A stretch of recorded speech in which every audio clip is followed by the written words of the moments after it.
Good afternoon from London. My name is David Hostert.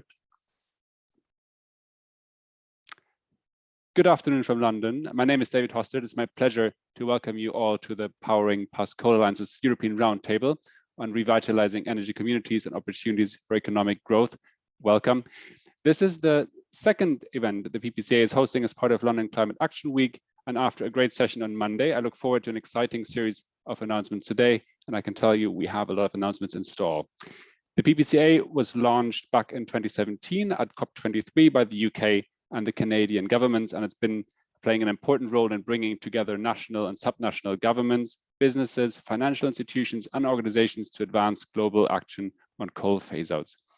Over the years, Bloomberg Philanthropies has been a strong supporter and partner of the Ppca, and we have seen the incredible achievements of the Alliance over the years.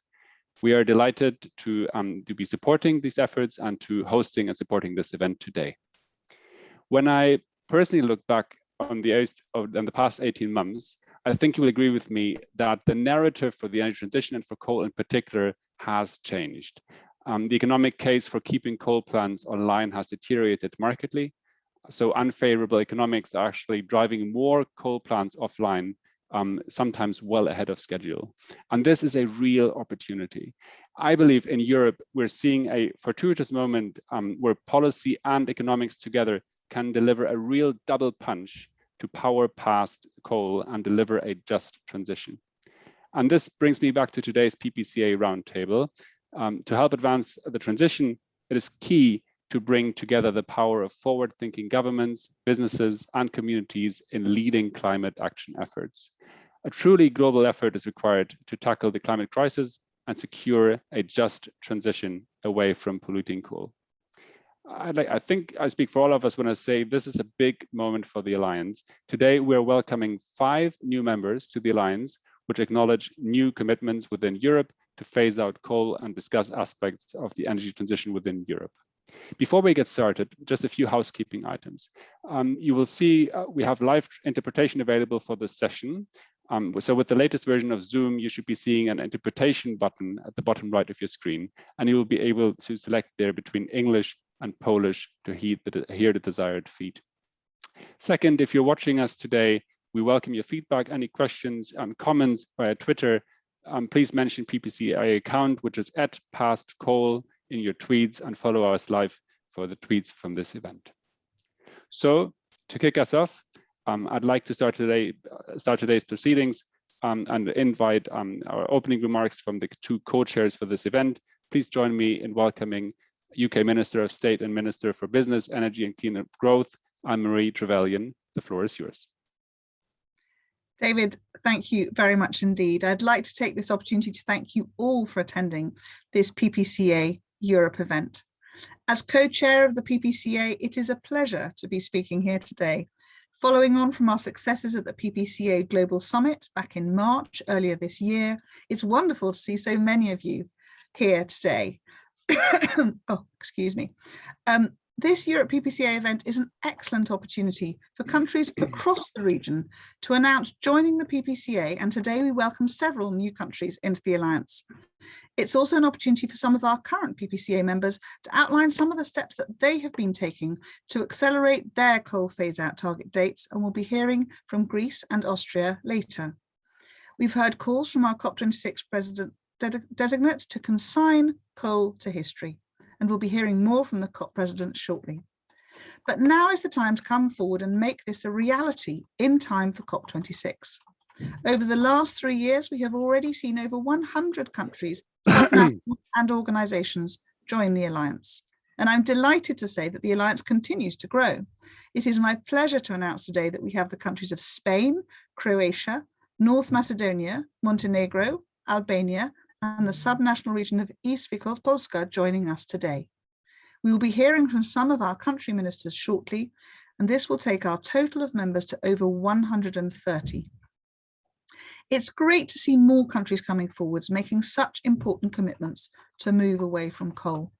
We have seen Spain take such great strides around coal phase out and also implementing an incredibly strong policy through its Just Transition strategy to ensure a structured transition for workers within the industry as it moves towards its coal phase-out date of 2030. It's great to have you join, and we hope to work with you to further our aims and objectives jointly going forwards. It is equally impressive that we welcome our first Polish subnational, Eastern Wielkopolska, a major lignite mining region, and we very much look forward to working with you on realizing the benefits that the transition to clean energy will bring. But we need to go further and we need to go faster. So while the transition away from unabated coal power is well underway, it is moving far too slowly to meet the Paris Agreement goals. We know there is an urgent need to phase out coal by 2030 in all OECD countries, in line with the declaration that underpins the Ppca, and as emphasised by the International Energy Agency's recent Net Zero by 2050 report. I'm delighted to see key priorities for the Ppca being taken forward under our G7 presidency.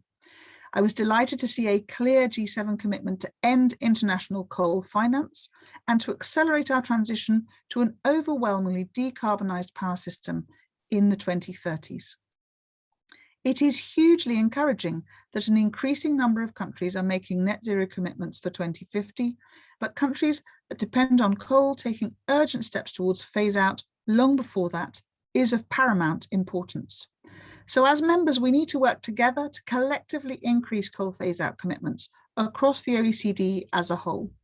Here in the UK, we would like to announce today that we are bringing forwards our coal phase-out date from 2025 to 2024, and the UK will no longer use coal to generate electricity from the 1st of October 2024.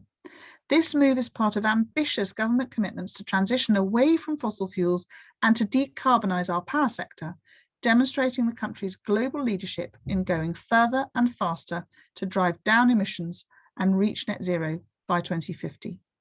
We know that great strides have been made across Europe, and having so many of you here today is a clear indication of the progress we are making together. However, we do know that countries need support to move away from coal and to ensure that they are also implementing a sound, just transition policy, and we would like to support them in doing so. So having such a range of members in the Ppca, we hope that you will help us in achieving this goal. We are aware of the challenges. This is not an easy journey, but it is an essential one, and time is of the essence. So to those of you who have already joined, thank you. To those of you yet to sign up, we stand ready to work with you. So once again, I would like to thank you for being here today and hope you enjoy the event. Thank you. Thank you very much for your remarks, Minister. I think I completely agree with you. Making change is hard, and it's great to see the UK doubling down on its efforts. Minister Jonathan Wilkinson, Canada's Minister of Environment and Climate Change and Ppca co-chair, over to you to share a few words with us. Hello, everyone. Thank you for joining us today for this Powering Past Coal Alliance Roundtable during London Climate Action Week. I am very pleased to join Minister Trevelyan today in welcoming new members who are taking ambitious steps to phase out coal and combat climate change. As the world begins to forge a green economic recovery following the pandemic, many countries have not only committed to net zero by 2050, but they've also increased their ambitions, setting new targets for 2030. Atteindre la carbone neutralité d'ici le milieu du siècle, ce que la science nous dit de faire, représente un défi important, mais aussi une incroyable opportunité économique. There is no path to achieving the temperature goals of the Paris Agreement without the rapid phase-out of unabated coal-fired power. And that is why, earlier this month, G7 leaders committed to achieving an overwhelmingly decarbonized power system in the 2030s and emphasized the need to accelerate the transition away from unabated coal capacity consistent with their net zero commitments. In fact, as G7 leaders met to discuss climate change, Canada took further action at home to curb harmful coal emissions, announcing a new policy statement on thermal coal mining and expansion projects. Les nouveaux projets et les expansions de projets de charbon thermique sont susceptibles de causer des effets inacceptables sur l'environnement, et ce n'est pas conforme aux engagements nationaux et internationaux du Canada en matière de changement climatique. This new policy on new thermal coal exploration builds on Canada's domestic phase out of conventional coal-fired electricity by 2030. This global transition will not come without its challenges. Coal is a way of life and a source of fulfilling work for many people around the world. We understand that workers and communities must be central to an inclusive and a just transition. This is one of the reasons why we formed the Powering Past Coal Alliance, to bring members together to share best practices and define workable pathways through the attendant challenges. This is also one of the reasons why Canada's Prime Minister, Justin Trudeau, announced that Canada will double its international climate finance commitment to $5.3 billion over the next 5 years. Canada is committed to helping developing countries in transitioning to clean sources of energy and phasing out coal-fired electricity in a just and sustainable way. Pour ceux d'entre vous qui rejoignent l'Alliance Powering Past Coal aujourd'hui, nous sommes très heureux de vous accueillir. The PPCA is not an alliance for those countries who have already transitioned their economies past coal. We are an alliance of countries charting the path and helping each other to define workable pathways together. For those who have yet to join, I ask you to join us. As we head towards COP26, we continue our close collaboration to find practical solutions to transition away from coal-fired power and towards competitive, cleaner alternatives. Thank you very much. Merci beaucoup. Thank you very much, Minister, for your remarks and for your encouraging words for the new members and those who are still looking to join. I would now like to welcome the new PPCA members in turn. We have representatives from 5 national governments, 1 subnational member and 1 organization. And we're very much looking forward to hearing more about your plans. I would like to start with the representative of North Macedonia, Nasser Nureddini, Minister of Environment and Physical Planning. Minister, North Macedonia is the first Western Balkan country that is planning to phase out coal by 2027. And your country has also been pioneering projects that transform coal mines into solar power plants. How important is North Macedonia's coal phase-out commitment to achieving its revised nationally determined contribution in line with the Paris Agreement? Thank you, David. First of all, I'd like to take the opportunity to thank you for the invitation to our country to join our Past Coal Alliance and give you the opportunity to speak up about our emissions.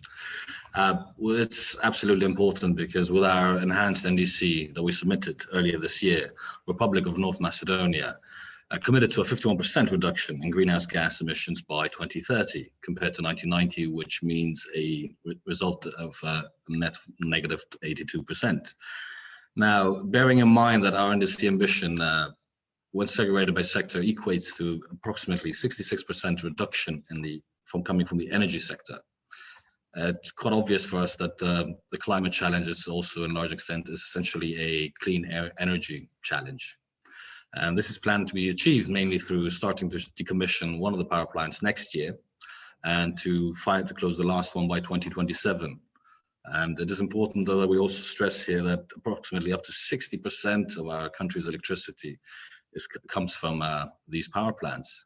And the lignite, which is used for more than half of the country's power generation, has also been significantly affecting the air quality in the country in the last decade, particularly in winter.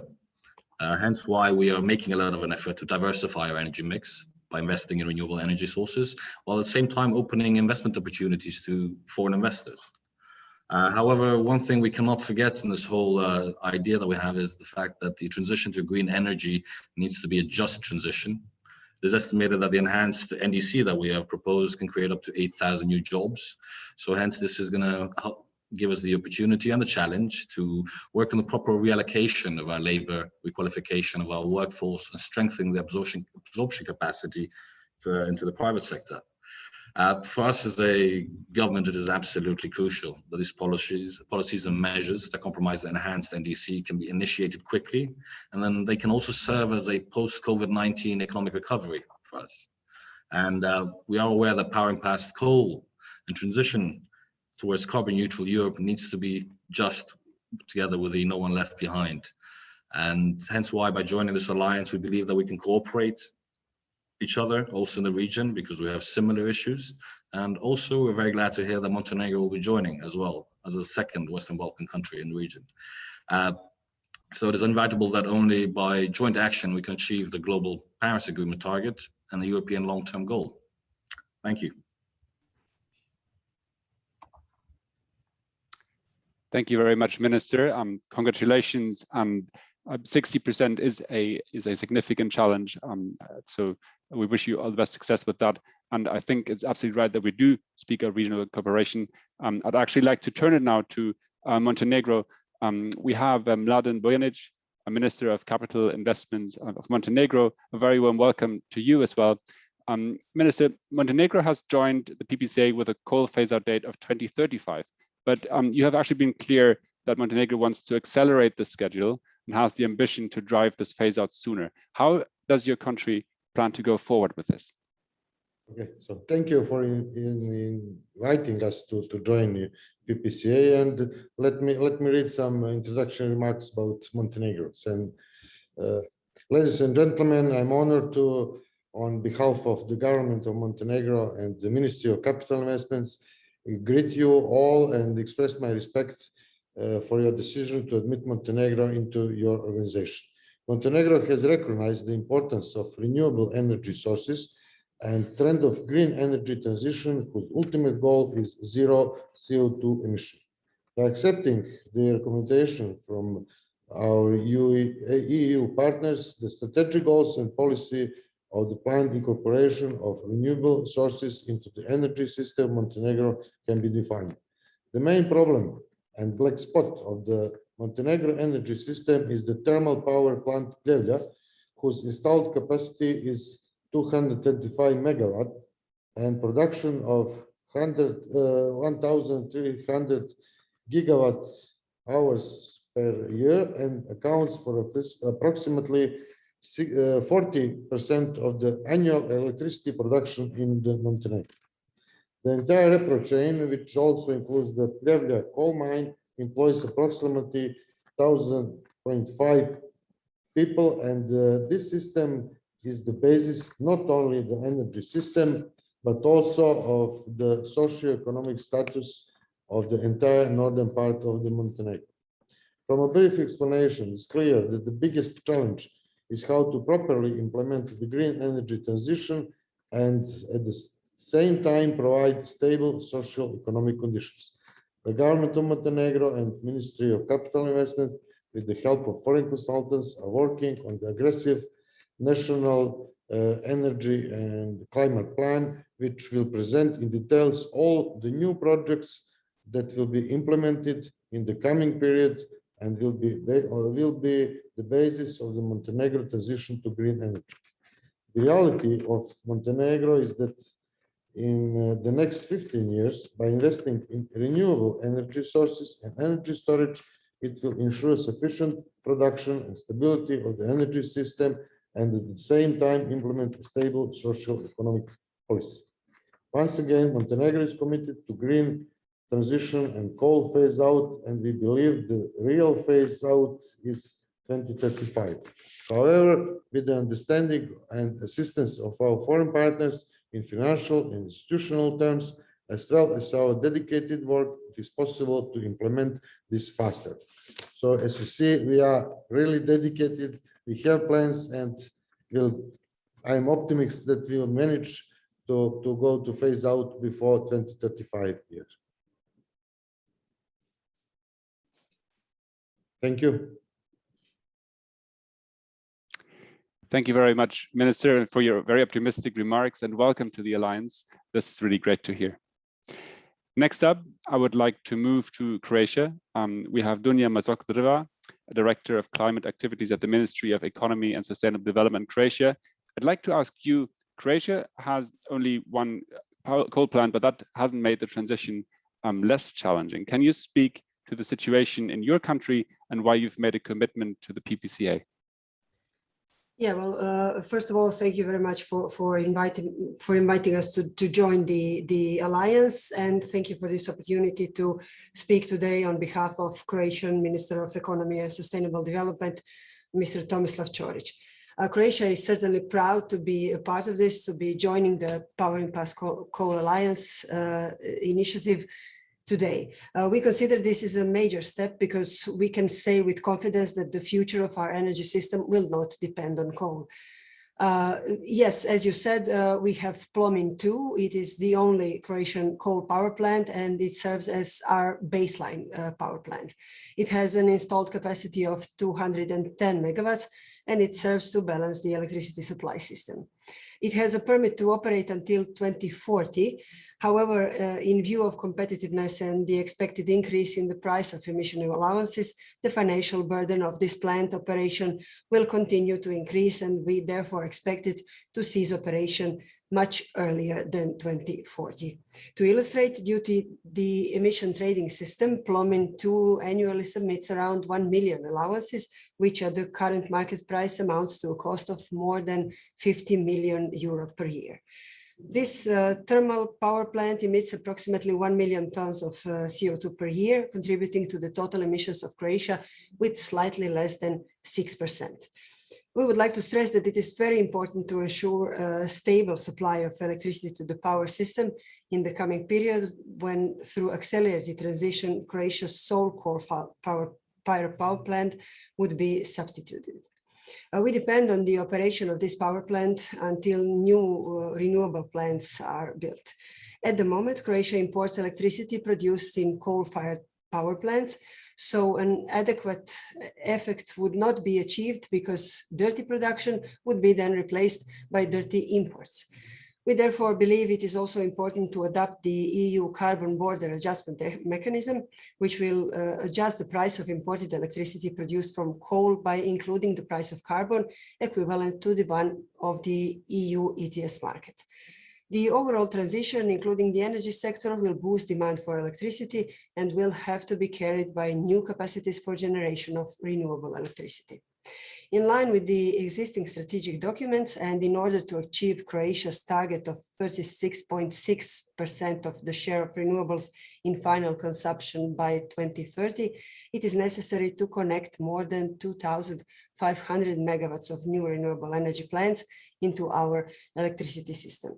According to the climate neutrality scenario, the total power of power plants envisaged for 2030 is 7.73 gigawatts, while 15.3 gigawatts is foreseen in 2050, which is an increase by almost 3 times compared to the present day. This means that on average, it will be necessary to build 330 megawatts of new power plants per year.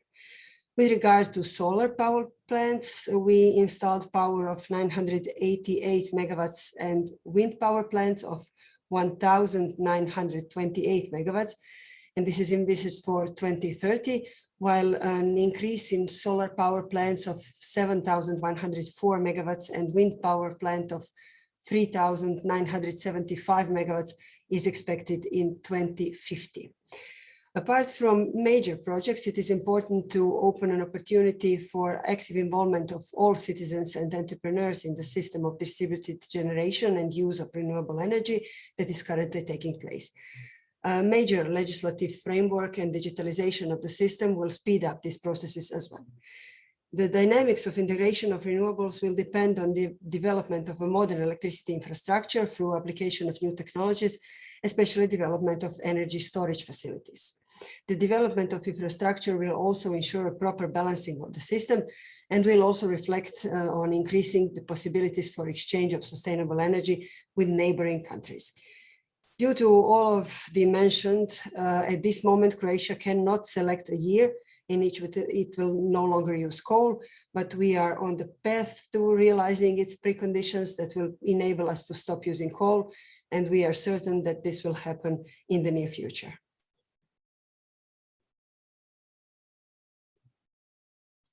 And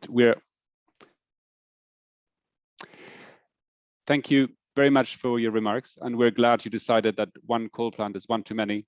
Nevertheless, it is a challenge, and we wish you good luck in scaling deployment for renewables and storage for a clean, reliable, and affordable energy system in line with a just transition. Next, I would like to welcome Spain.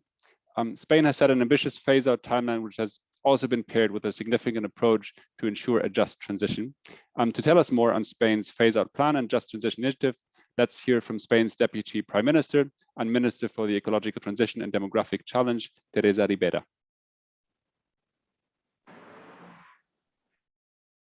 We in Spain are delighted to join the Powering Past Coal Alliance, a coalition that unifies the intention of many private business, but also many governments and institutions, public institutions, trying to phase out coal and to enter in the new energy era. It is important to bear in mind that there is a large amount of plants, coal plants all around the world, between 2,000 and 2,500 that are out of business, that are stranded assets. And this is going to raise in the coming years as the energy sources, the renewable energy sources, become more and more competitive and have lower and lower prices.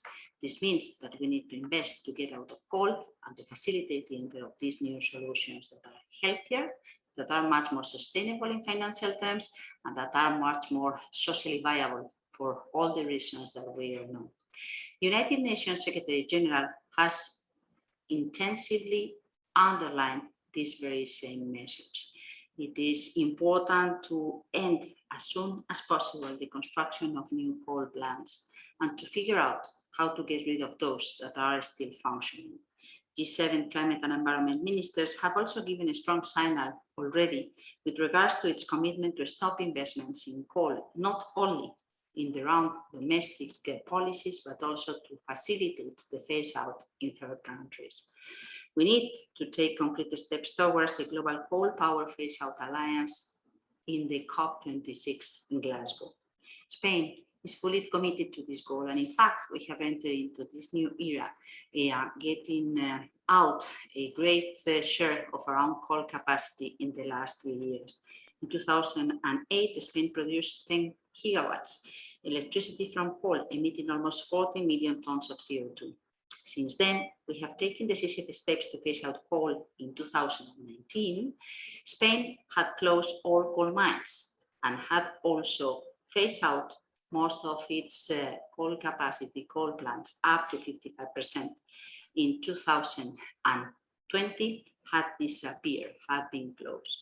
As global climate ambition requires, in 2022, in just 4 years, Spain will have closed our mines and 85% of the total coal capacity in the power sector. With this ambitious roadmap, we think that we are on track to become a coal-free country very, very soon. But at the same time, we are firmly convinced that this cannot be done on its own. We need to pay attention to workers, to neighbors, and to facilitate other solutions, other jobs for those being implicated in this big transformation. The social and equity considerations are very crucial if we want to succeed. We cannot take this seriously if we do not think in transitional terms. Investing in a just transition for workers, in a just transition for consumers. This is why we are convinced that we need to design and implement compensatory measures to facilitate this change in all the different cities that witness how coal is phased out, but also if there is any type of concern dealing with the access to energy or with the price of energy. The measures must focus on the most vulnerable, paying attention to the distributional effects, territories, sectors, and incoming groups, thinking what we are going to do next. They must be capable of reversing the negative effects in the short term and solving the distributional problem in the mid and long term.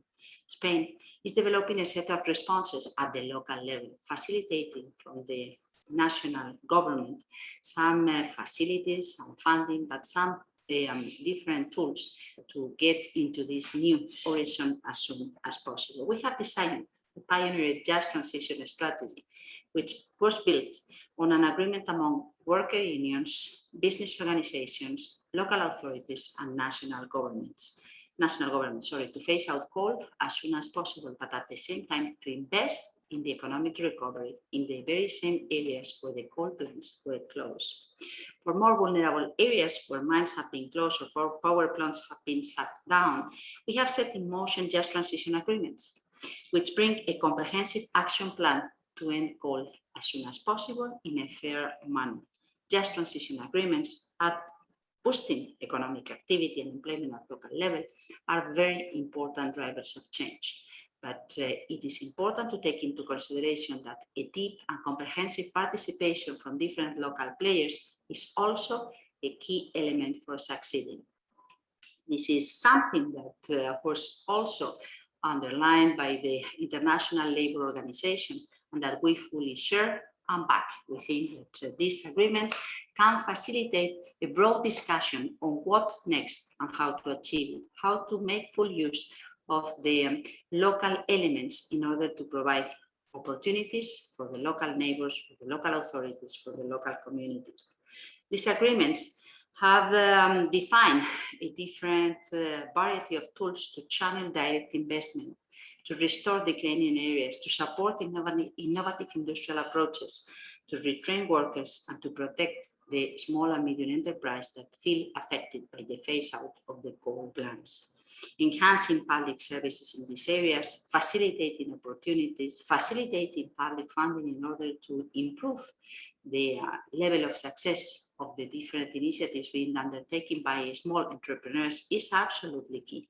And to that end, we aim at making these regions a priority to attract some of the most innovative investments in the time to come, future-proof projects, including cutting-edge renewable energy solutions, renewable hydrogen, or energy storage.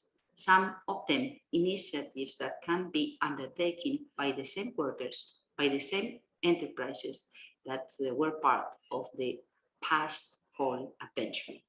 We are convinced that this transition can be a catalyst for new opportunities, but we need to pay attention, to take care, to pay attention to the possible impacts that come along the years whenever we start to make this transformation real.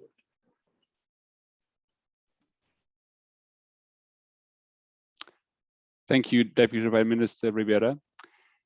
I would now like to move to the Polish region of Eastern Wielkopolska. As a reminder to our audience and our speakers, there's an interpretation option at the bottom of your screen to select between Polish and English for our speakers. We're thrilled to be welcoming today the first Polish member to the Ppca. Eastern Wielkopolska is a major Polish lignite mining region, home to 2 coal-fired power stations.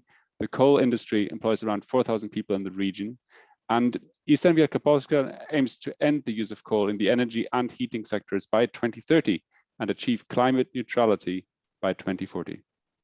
I would like to welcome first Maciej Zitek, President of the Board of Agencja Rozwoju Regionalnego in Konin and the representative of the Board of the Wielkopolska region for restructuring and Eastern Wielkopolska. Mr. Zitek, welcome to the Alliance. Are you able to speak to the efforts that you've been able to make to meet a 2030 coast failout?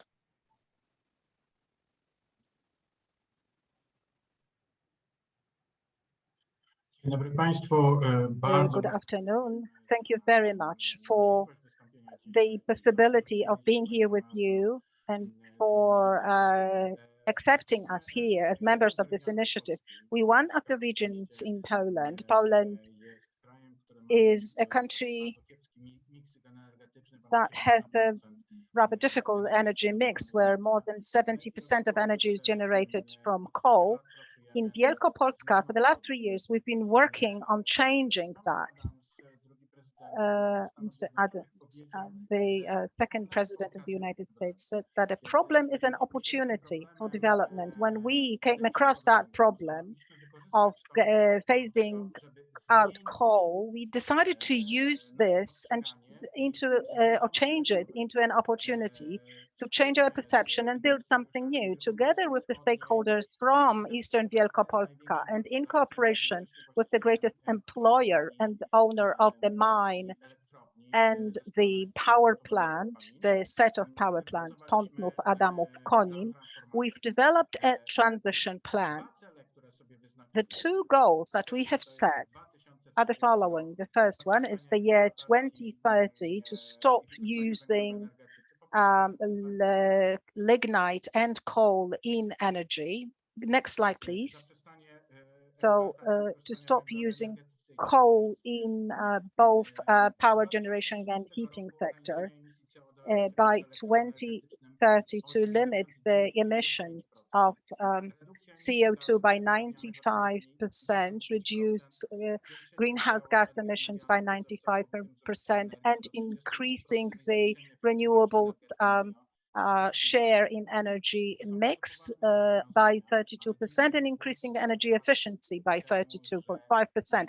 These are very serious challenges and serious commitments, but thanks to the fact that the greatest employer in the region and the company that actually owns both the mine and the power plant that decided to convert their assets into green assets, and we have Piotr Woźny here with us, whom I'd like to welcome and who will also be speaking to you today. We have managed to adopt these assumptions and to make these commitments, like 2030 as our border date. And thanks to that, we will be able to reduce our emissions. Our next commitment was 2040 climate neutrality for Eastern Wielkopolska. Again, a very ambitious plan. 10 years before the date set for the European Union, because the European Union suggests we should be climate neutral by 2050. So we realize that these commitments and goals are very ambitious, but we are prepared to do that. We've had before about making sure that workers are supported in all this process, to make sure that those who have to leave both mines and the power plant find new jobs. So we now have set 3 additional objectives for ourselves. We want to remain in the energy sector. We want to generate energy, but we want to generate it from renewable sources. And our power plant company is working on that very actively. The second sector is electromobility and creating new jobs in places such as battery manufacturing companies. Johnson Matthey has started their operations in Poland, and they are going to build a factory in Poland as well. And the third competitive advantage, if you like, for us are the hydrogen technologies. And here, Wielkopolska, in fact, is a leader in Poland as regards this type of technology based on hydrogen. And Ppca will be producing hydrogen, and we want to use hydrogen in transport and in other sectors. Now, this is very important for us to build, to construct new future so that we not only stop extracting coal, but to make sure that the region is based on new technology, modern industry, state-of-the-art activities that will not only allow us to move away from coal, but to build new economy, the new economy that will make it possible to achieve our climate goals without some great support. So we are very ambitious. Thank you very much for inviting us to join the alliance. And I hope that our activity will also make Poland as a whole to accelerate the process of phasing out coal, because our activities are being closely watched by other regions. And we've seen within the last year a lot of changes taking place. So I'm sure that over the next 2 or 3 years, other regions will follow our footsteps and join the alliance, and will become the part of your project. And we are sure that our membership will help us develop better. And I hope that later on, when you hear Mr. Woźny, together we think that soon Wielkopolska will be climate neutral. Thank you.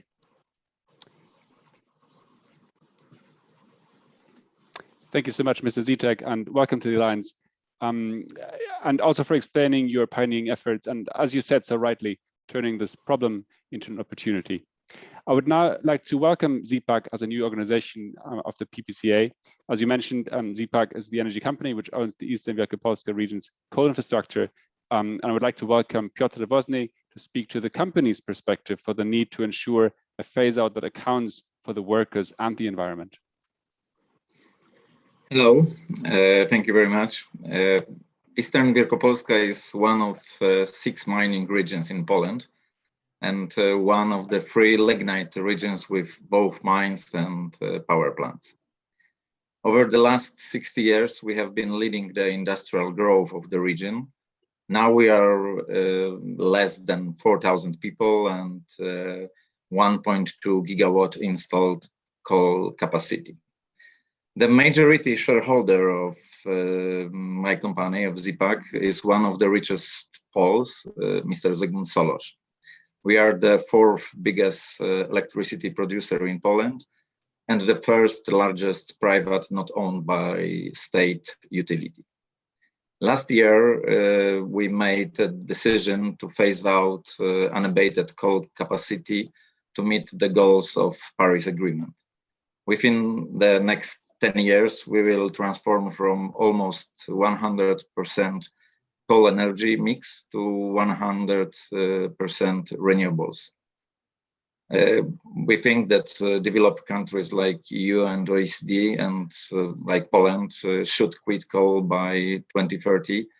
We take our commitment and obligation very seriously. Ppca is responsible for approximately 60% of total CO2 emissions in Wielkopolska region, which is 2nd largest region in Poland.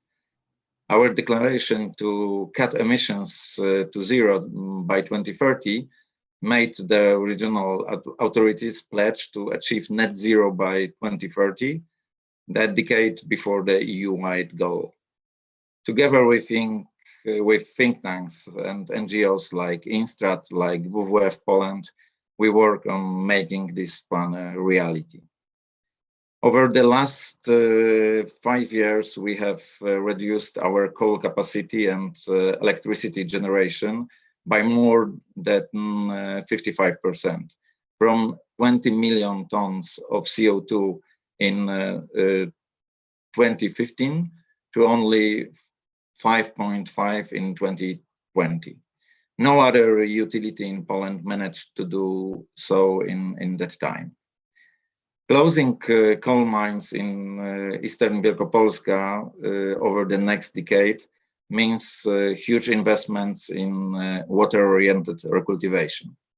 Under a partnership with Polish Water Management Fund, company which is dedicated to perform such activities.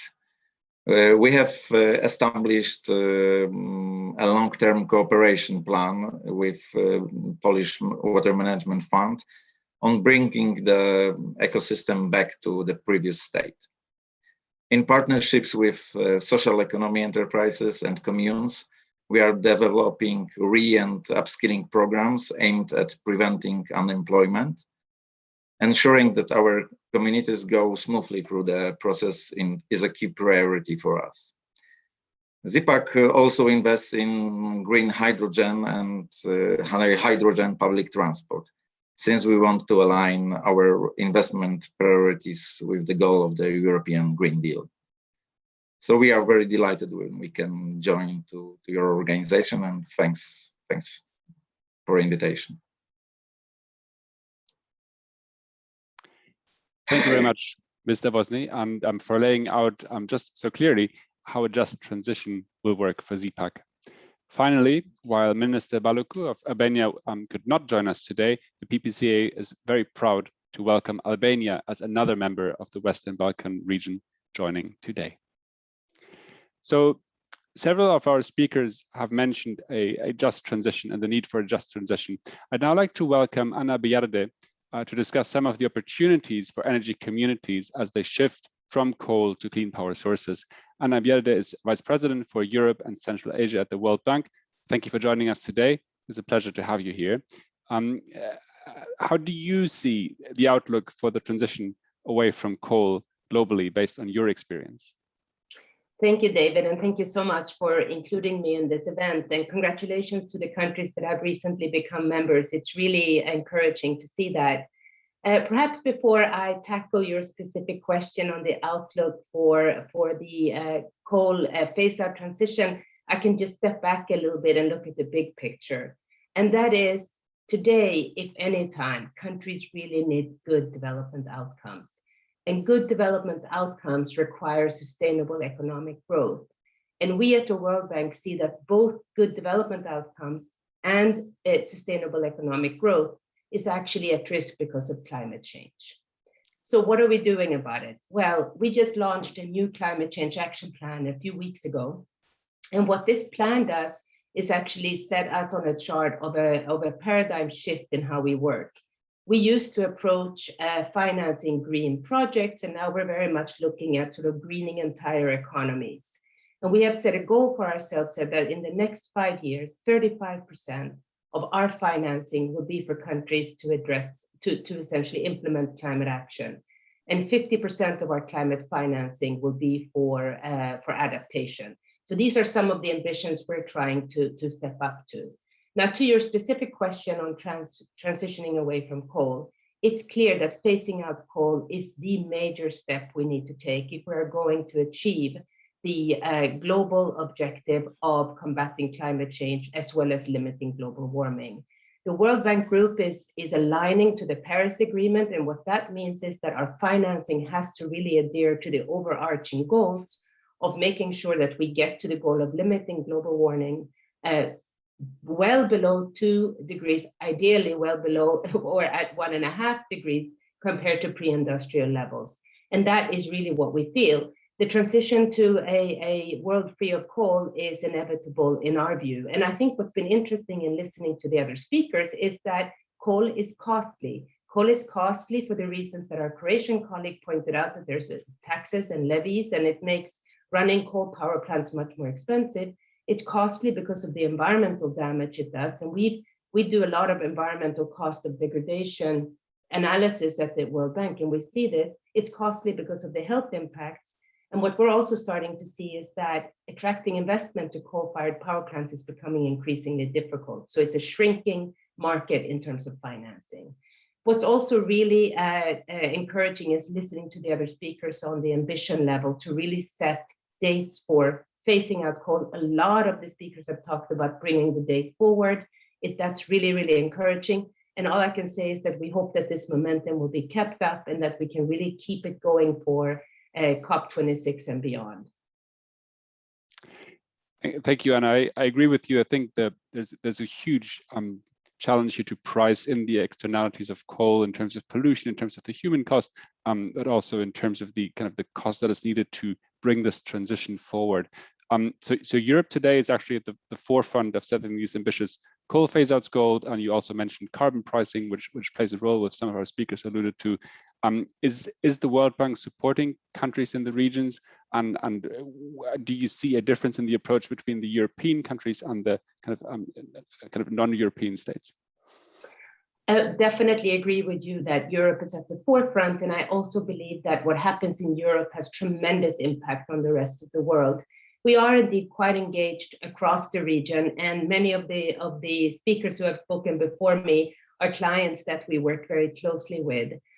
So the just transition as a concept is something the World Bank is very committed to, and we have recently come together with particularly countries from the Western Balkans, and many of them are here today, as well as Ukraine, to create a platform. And it's essentially a platform initiative for coal regions in Western Balkans and Ukraine. And what this platform is doing is really bringing stakeholders together to share experiences. And maybe I can just briefly mention sort of the 5 dimensions of this platform, because I think it creates a lot of opportunity for learning from each other. So the first one is basically knowledge-based. So this is really about sharing and comparing experiences. The next one is about regional twinning opportunities. So this is more peer-to-peer and more specific. We also have what we call a learning academy, and this is really trying to capture best practice and disseminating that. And then we have a technical assistance component, which I think will be interesting because it will be able to pilot specific initiatives at the national or subnational level. And finally, there's a financing component where we can provide financing either for projects or for programs. And a lot of this is important because sometimes where we come in as the World Bank is really on the explicit land issues or environmental issues or retrenchment part, as some of the speakers talked about, the comprehensive and holistic view that needs to be taken to get to a just transition. That's it's interesting you mentioned these regional corporations, because I did feel that there's a lot of that the regions can learn, particularly smaller countries where individual plants make a huge difference, right? If you shut down one plant, we heard from Croatia, 60% of your power goes out. In terms of the knowledge sharing, how is this knowledge disseminated beyond the region and beyond the immediate members of these roundtable discussions? So we use, of course, now we launched this platform during the pandemic. So a lot of our engagement has been exactly like the event taking place today. But I have to say the outreach and the enthusiasm and the encouragement has been strong. So we use a lot of the online devices that we can to disseminate. We also in the World Bank publish a lot. And I think this is a powerful combination of the financing we can provide. But what a lot of our clients turn to us for, in fact, is our advisory service, our analytics, and our technical assistance. And I was really encouraged to hear, and I'm very much looking forward in mid-July to actually visit Poland and be able to actually also visit with Wielkopolska region to see the work that they're doing, because there are two really interesting aspects of this. One is twinning up with the private sector. And it was great to hear from Mr. Vosny how he sees the private sector play a role here. And the other one is doing really careful, and also Mr. Sittek spoke to this, doing really careful inventory of skills, of competencies to make sure that the transition for people, families, and the community is a just one, because this phase out of coal actually poses real questions for the families and for the communities that live in these coal regions. And at the World Bank, we always look at it as a two-part or as a two-pronged transition. There's the transition out of coal, but there's the transition into new skills, new jobs, new opportunities for a more resilient economy. So I'm looking forward to visiting Poland, and I'm looking forward to learning firsthand about the experience there. And again, the World Bank has actually been part in some of the discussions early on to provide some analytics. So that's coming back to how can we disseminate some of this? We do it through publications and through convening like you're doing today. Yeah, I absolutely agree. I think this is what Mr. Sittek meant when he said turning a problem into an opportunity. It's not enough to pull something, you also need to replace it. Just in terms of kind of your work, you've worked in the space for a long time now. From a personal perspective, is there a particular success story or an example of a project that makes you optimistic about the challenge ahead, or something that makes you proud to have worked on this initiative? Look, I've worked in this region since the early 90s through different phases, and I have to commend all of the countries who are embarking on this journey. It's a long-term journey. We worked with Poland in the 90s to help them on their energy transition. We worked in all of the Balkan countries on energy transition. We worked further afield. Now I was recently in Central Asia. I have to commend each really government, stakeholder, private sector, subnational government, local government for taking on this task. It's a long-term journey. It needs a comprehensive approach, multidisciplinary skills. And I think sticking to it and making incremental progress is good. Setting targets is good. And I have to say I'm encouraged by the advancement of the dates that I'm hearing, because I think increasingly we're starting to see that there are alternatives to coal. It needs to be handled in a careful and rigorous manner, and it needs to be both funded and sort of supported both politically and technologically. So I don't have a specific favorite. I really commend all countries that are embarking on this. It's not an easy job, but it is doable. And I think sharing experiences and an event like this is very helpful to keep that process going. Thank you very much, Anna. What I'm hearing is that successful projects share successful traits, and I think you outlined many of these. So thank you very much for your support and for your advice. And thank you very much. Thank you for having me, David. Thanks. We heard from our new members, and we talked about the need for just transition with Anna just now. I'd now like to turn to two of the Alliance's existing members, Greece and Austria, to speak about their phase outs and accelerated efforts. Greece joined the PPCA in 2019 and in September 2020 pledged at the UN Climate Action Summit that it would be phasing out coal power production by 2028. This April, Greece announced that it will shut down all lignite plants by 2025, earlier than that planned date at 28.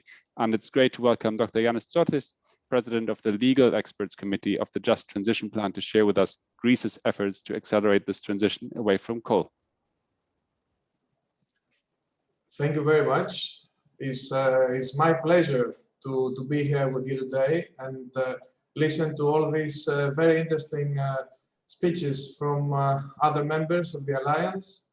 Actually, I'm also very pleased to see that our good neighbors are joining the Alliance, because none of it is going to be possible to be activated if there's not a common action. So I'm in charge of the Legal Experts Committee. All these visions will not be able to be materialized if we don't have the right legal tools to make them happen. So I have been actually taking this heavy load on my shoulders to be able to bring this target to an end by, actually, like you mentioned, 2025. We want to put, like I say, success loss story, because we're just now at the beginning of this effort, but we have very heavy political support behind us, and actually the Public Power Corporation, the Greek company which is responsible for actually making this happen, is by our side, and it's very important that we continue to cooperate with them.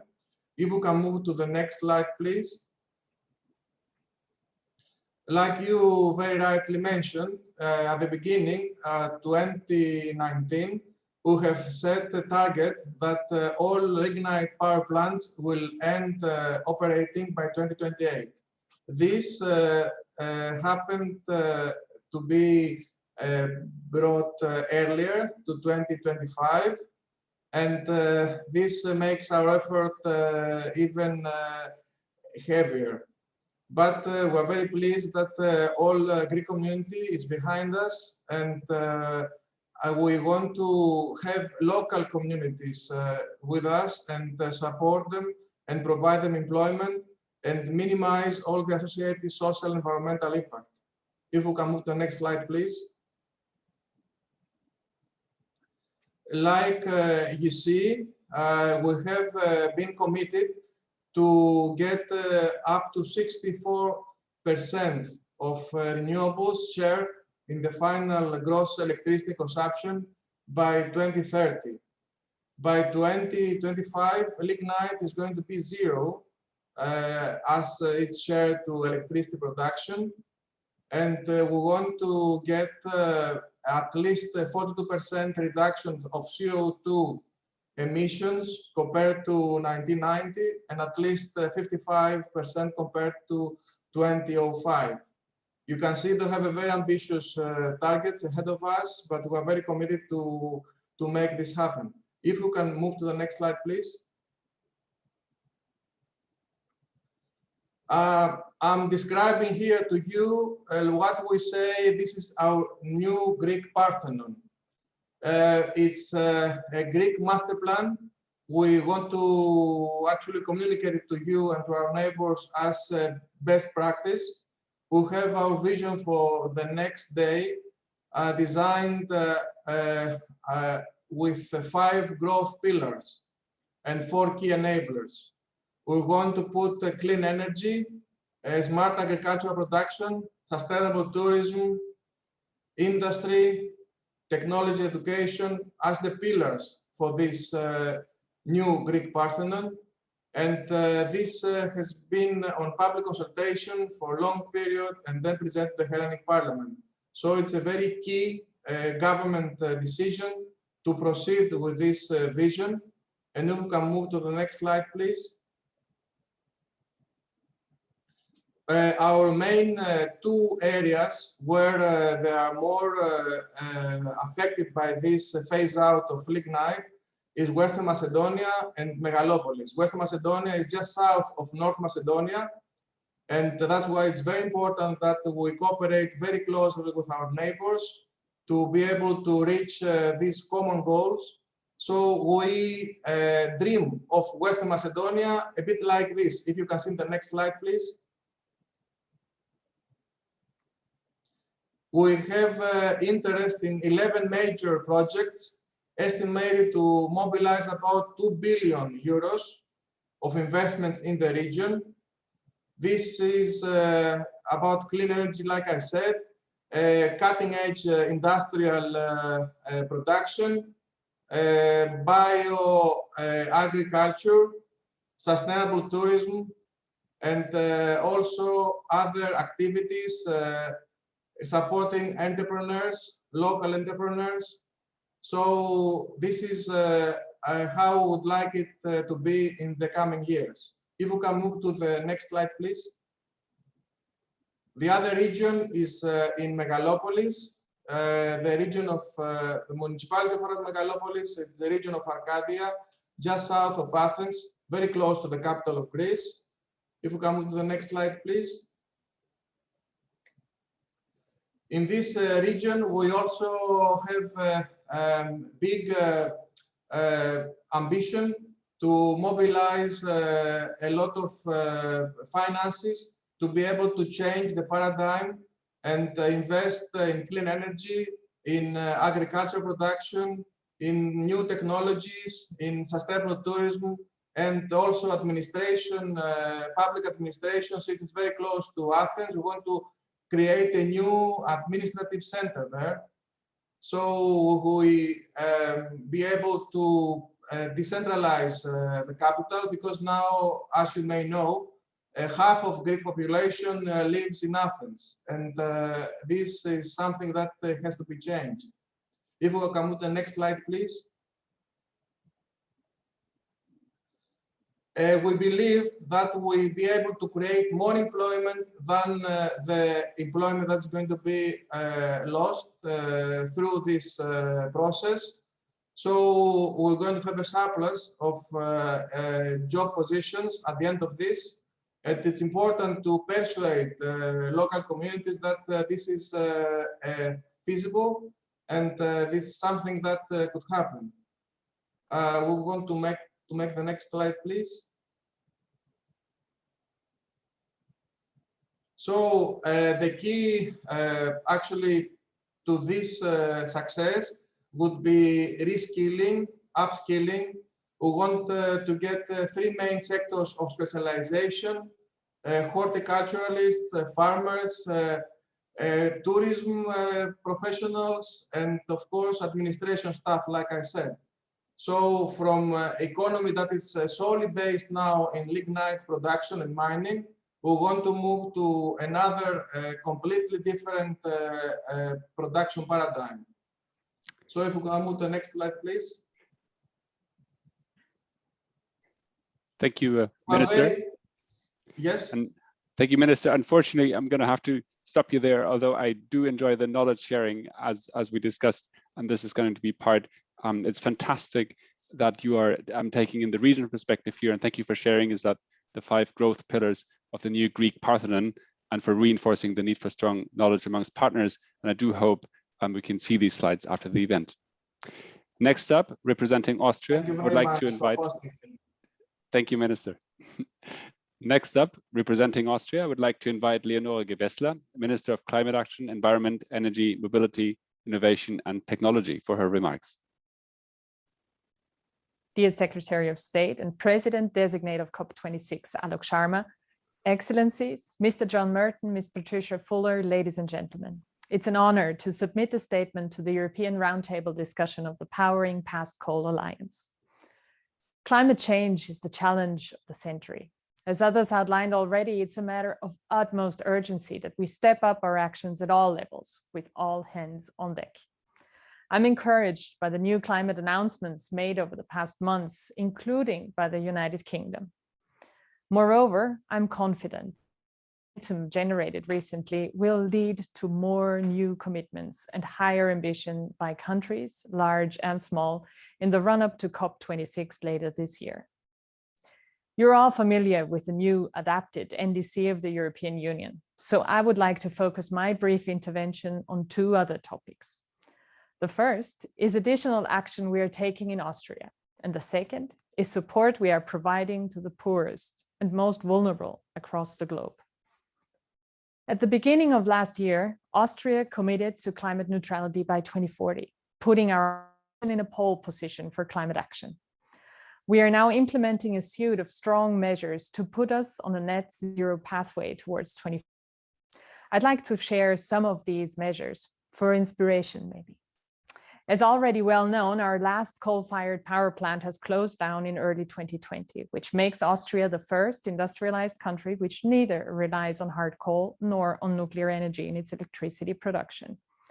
However, we will not stop here, as our pathway to decarbonizing the energy system and the economy must continue. Our next step is to cover 100% of Austria's electricity demand with renewable sources by 2030. Our parliament is right now discussing a legislative proposal that will put in place the regulatory framework and set the economic incentives to get us there.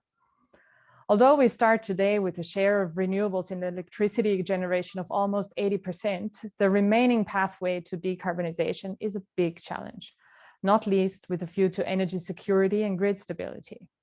Therefore, it needs a lot of effort to improve transmission grids and to build up storage facilities. However, we're not doing that for climate change reasons alone. Renewable electricity generation is technologically mature and, in a medium-term perspective and under fair market conditions, economically highly competitive. And it makes our economy independent from imports of fossil fuels. Secondly, we are phasing out fossil fuels in the heating sector. The Austrian government agreed that any replacements for old oil-fired heating systems must be renewable. Starting in 2025, step by step, we will also require that oil-fired heating systems of a certain age are to be replaced, even if they're still working. From that time on, we are also banning new natural gas-fired heating systems. All oil-fired heating systems must be replaced by 2035 and all natural gas-fired systems by 2040 with renewables. Thirdly, we are introducing a super ticket for public transport. For less than £1,000 per year, starting this year, you will be able to use every train, tram, bus, and underground in Austria as often as you like. Alongside, we invest heavily in better public transport infrastructure and service. These measures require large-scale investments. However, these investments are set to trigger a massive increase in economic activity, resulting in new green jobs and sustainable growth. The COVID pandemic must not stop us or delay us. Climate action is at the heart of our stimulus, and we see recovery packages as a great opportunity to build back better. Our recovery plan assigns 65% of the dedicated European funds from the RRF to climate action. We must also incentivize other actors, like the private sector, to do their share. We must shift finance flows nationally, regionally, and across the globe to a net zero climate resilient pathway that combines climate action with sustainable growth and social cohesion. It is also our duty to support the poorest and most vulnerable, both at home and around the globe. Last year, Austria increased its contribution to the Green Climate Fund fivefold. Right now, we're working on strengthening our contribution to adaptation finance in support of the Glasgow Climate Conference and the campaigns of the UK COP presidency. I look forward to working together with all of you to make ambitious climate action happen. The best way to predict a climate-friendly future is to shape it now. Thank you. Thank you very much for sharing your action plan, Minister. And I think the number of initiatives truly shows what is needed to power past coal and towards a decarbonized economy while keeping the just transition in your sights. As you know, this year the UK will be hosting the UN Climate Change Conference, COP26 in Glasgow. and ditching coal will be at the center of efforts to accelerate the clean energy transition. Last May, COP26 President-designate Alok Sharma urged countries around the world to put an end to the use of coal.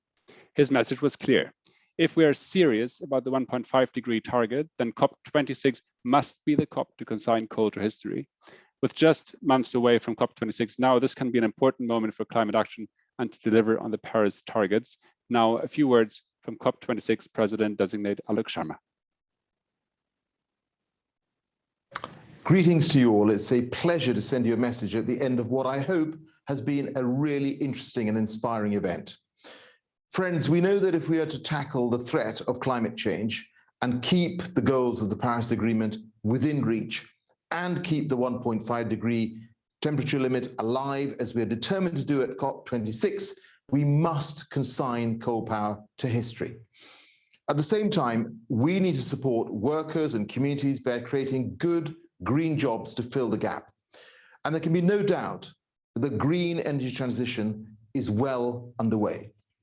Wind and solar are now cheaper than coal in most of the world. Private investors are moving away from coal, and all the G7 countries have committed to end support for international coal power and transition away from dirty coal domestically to overwhelmingly decarbonized power systems.